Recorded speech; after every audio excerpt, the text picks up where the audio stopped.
Sesudah itu naiklah Yesus ke dalam perahu lalu menyeberang.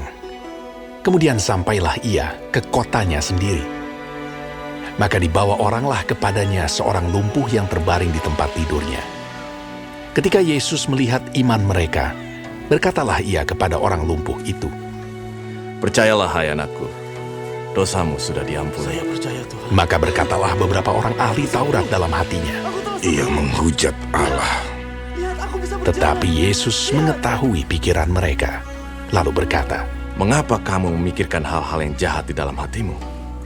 Manakah lebih mudah, mengatakan dosamu sudah diampuni, atau mengatakan bangunlah dan berjalanlah? Tetapi supaya kamu tahu bahwa di dunia ini, Anak Manusia berkuasa mengampuni dosa." Lalu berkatalah ia kepada orang lumpuh itu, "Bangunlah, angkatlah tempat tidurmu, dan pulanglah ke rumahmu." dan orang itu pun bangun, lalu pulang. Maka banyak orang yang melihat hal itu takut, lalu memuliakan Allah yang telah memberikan kuasa sedemikian itu kepada manusia. Setelah Yesus pergi dari situ, ia melihat seorang yang bernama Matius duduk di rumah cukai. Lalu ia berkata kepadanya, "Ikutlah aku." Maka berdirilah Matius, lalu mengikut dia. Kemudian ketika Yesus makan di rumah Matius, datanglah banyak pemungut cukai dan orang berdosa dan makan bersama-sama dengan dia dan murid-muridnya. Pada waktu orang Farisi melihat hal itu, berkatalah mereka kepada murid-murid Yesus, Mengapa guru memakan bersama-sama dengan pemungut cukai dan orang berdosa?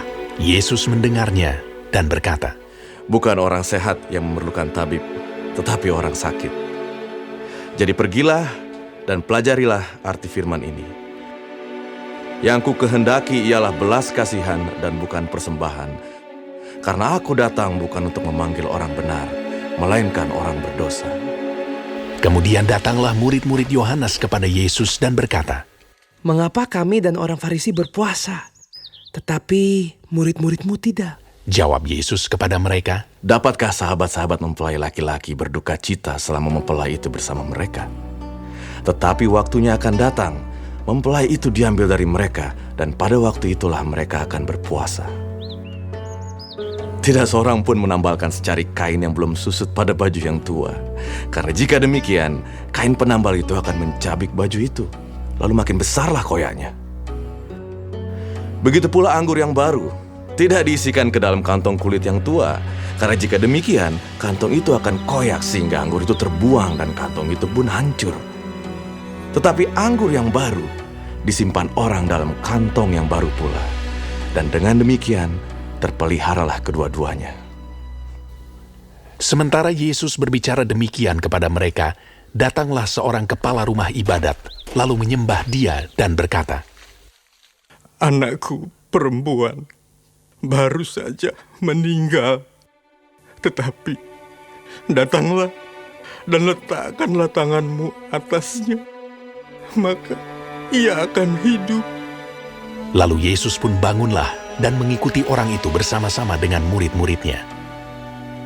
Pada waktu itu, seorang perempuan yang sudah 12 tahun lamanya menderita pendarahan, maju mendekati Yesus dari belakang dan menjamah jumbai jubahnya. Karena katanya dalam hatinya, Asal ku jamah saja jubahnya, aku akan sembuh. tetapi Yesus berpaling dan memandang dia, serta berkata, Teguhkanlah hatimu, hai anakku. Imanmu telah menyelamatkan engkau. Maka sejak saat itu, sembuhlah perempuan itu. Terima kasih Tuhan.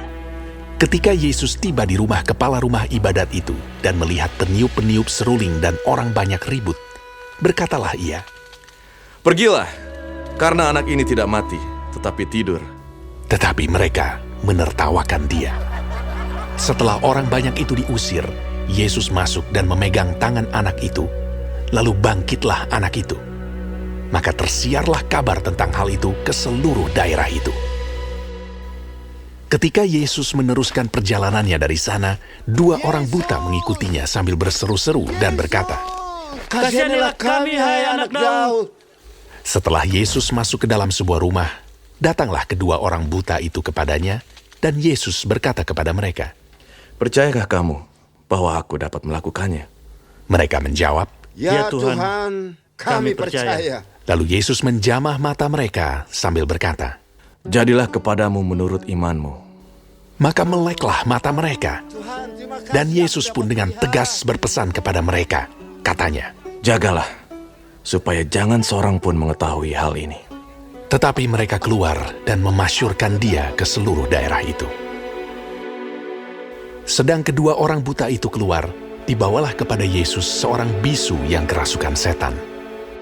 Dan setelah setan itu diusir, dapatlah orang bisu itu berkata-kata. Maka heranlah orang banyak, katanya. Yang demikian belum pernah dilihat orang di Israel. Tetapi orang Farisi berkata, Dengan kuasa pengurus setan, dia mengusir setan. demikianlah Yesus berkeliling ke semua kota dan desa. Ia mengajar dalam rumah-rumah ibadat dan memberitakan Injil Kerajaan Sorga, serta melenyapkan segala penyakit dan kelemahan. Melihat orang banyak itu, tergeraklah hati Yesus oleh belas kasihan kepada mereka, karena mereka lelah dan terlantar seperti domba yang tidak bergembala.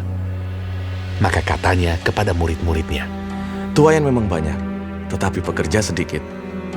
Karena itu mintalah kepada Tuan yang empunya tuayan, supaya ia mengirimkan pekerja-pekerja untuk tuayan itu.